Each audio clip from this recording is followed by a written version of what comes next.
Det får det ikke fri for meg. Men det kunne få fri for meg. Det er bare djevast vi har trøst av. Men det er akkurat som hukser om. Mer fyr kommer til eise. Eise.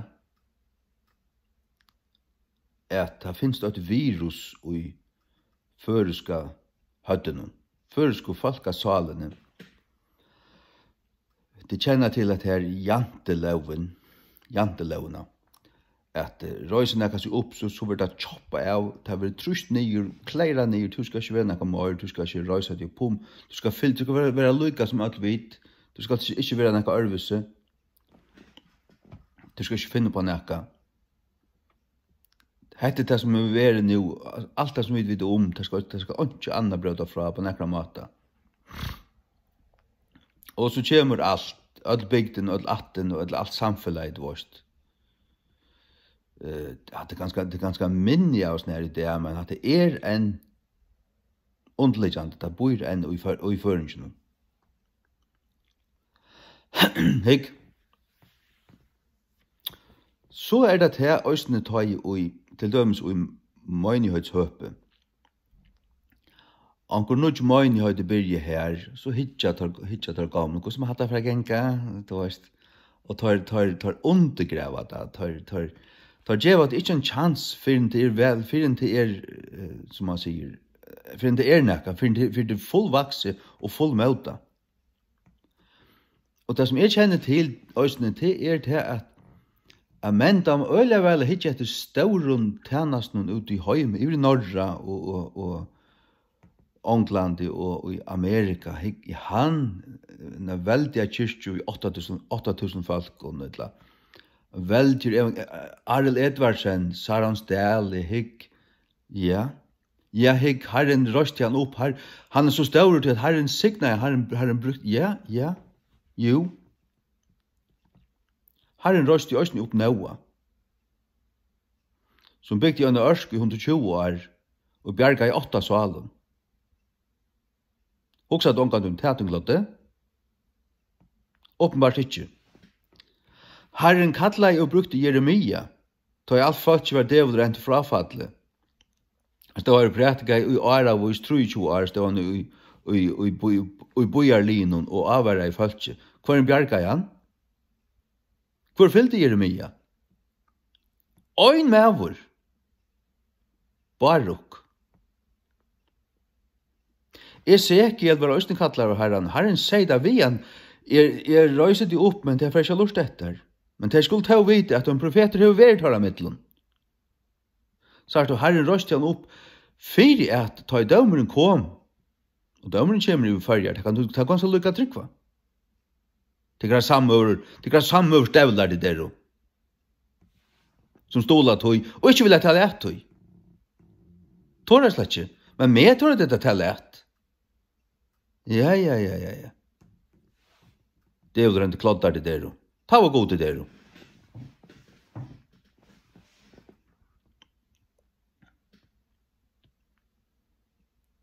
Esekiel, hver en bjerga i han får vi faktisk ny utleggt.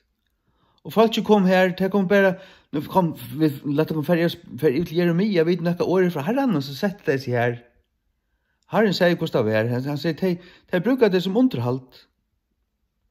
Det er akkurat som en med og spiller av et instrument. Nu får det lurt det bare, men de tar det ikke til hjertet. De brøyder det slett ikke. Så sånn er det folk ikke blivet det. De er jo forganta, ja!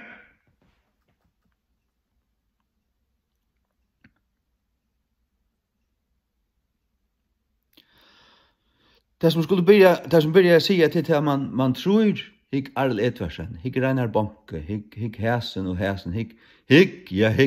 Och till orsak av till allt följt som fyllt också välda gånger. Men hvis okkur lite börjar i färgen, hvis det så är värre så snack och det inte blivit något annan fyllt då. Och så var det inte av gode. Så är det inte lika väl. Herren kallar William Tyndale at tog i Nya Testamentet. Han gjør det i utleggt i Holland. I 20 år. Og han slapp angående atter til Englands at høyre det lyse. Han hørte det omkant lyse utan inn i seg sjølven. Og han visste slett ikke hvordan det gikk. Det fikk undertøk som så, men hun ble bart nyer på en av vei. Men bare 4 år etter at Tyndale var dripen, ta valsignet kong Henry, den 8. Bibelen er Miles Coverdale, og det visste jeg ikke av, men Miles Coverdale, han har brukt arbeid til Tyndale. Og det kallet det Coverdale-bibelen, men det var William Tyndale-bibelen.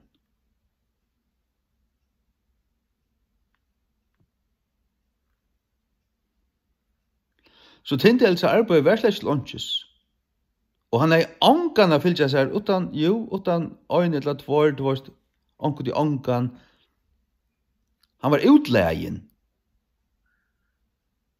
Utleien fyrir til arbeid han gjør det.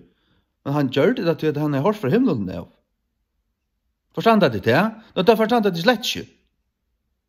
De forstand det bare det som ser godt ut i egen, og det som vil prysa av heimen.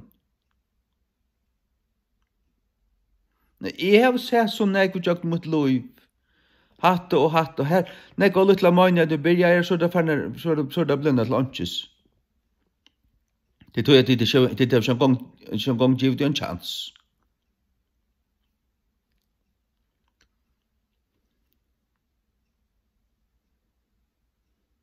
Til at baptistene begynner i fargen, det var vurst av gode. Takk god for at vi ikke bare hava Falkakirken i fargen. Så var ytlast det må jeg sige.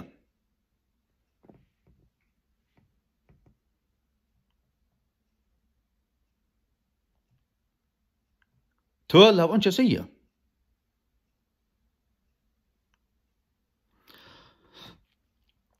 Og i 2016 har man byrjat et føle, jeg falt den 2 år, nå har jeg byrjat en husmannhet. Så spurte man omkran, og jo, kanskje, nå bor jeg lykka, bla bla bla. Men så skriver jeg en teltepost til Gail Ripplinger og Nico Verhoef. Gail Ripplinger i USA og Nico Verhoef i Schweiz.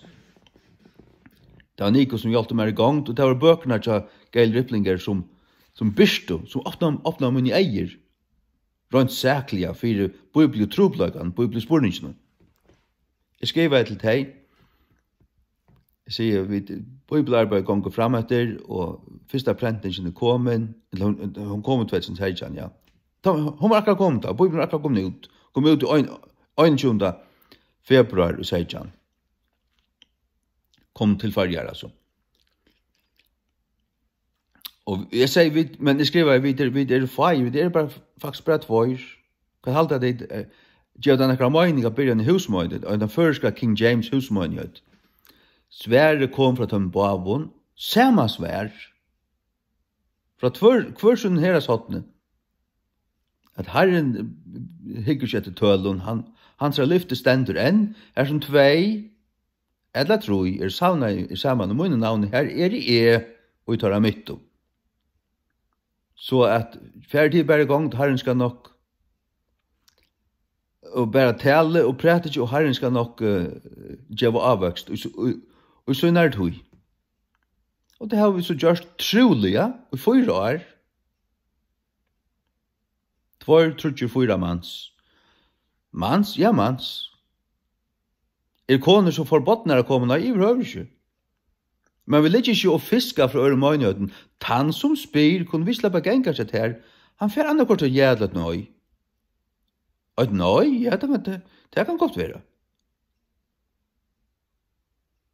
Det kan godt være.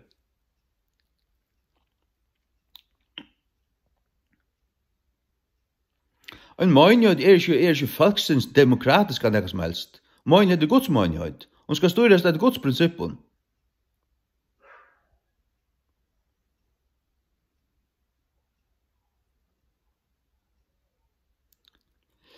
Så det her.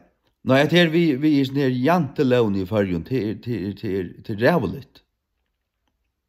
Og det ganger inn i førske folkasalene at man ser så, man tenker alltid på nyaste felagsnevnere. Og her skal alt være, og det skal bare være holdt her nere. og undergjeva seg akkurat høgt vald, omkring prest til et landa.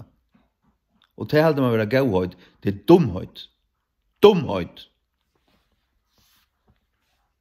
Så undergjeva seg god, og det bara ein mittlengonger med vår mittlen Guds og manna til med vår Jesus Kristus. Jeg var omkring prest.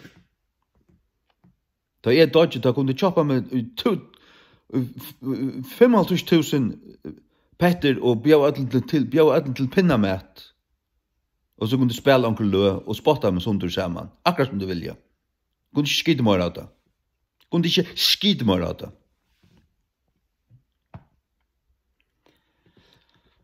Da jeg god røst opp Samson, så bardes han fyrir Israel.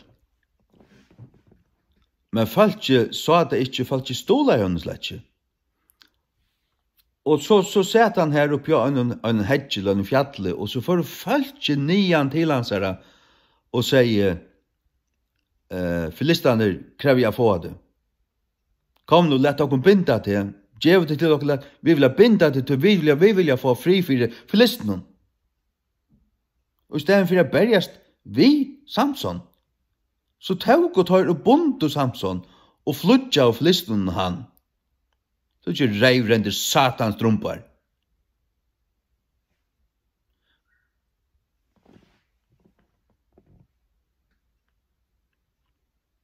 Hatt støvan enn, øyne mittlen godsfolk, at jeg løyta slett ikke god.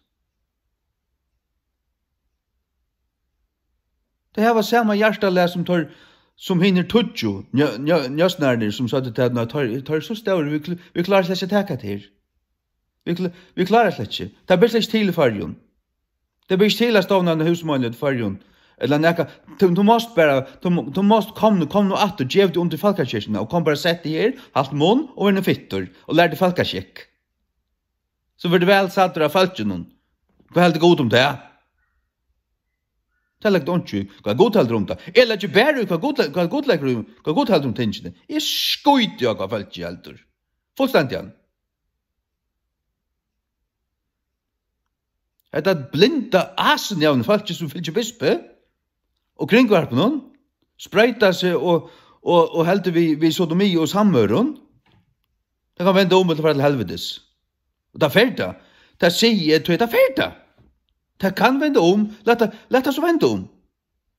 Men det er ikke om, så ferdig til helvetes.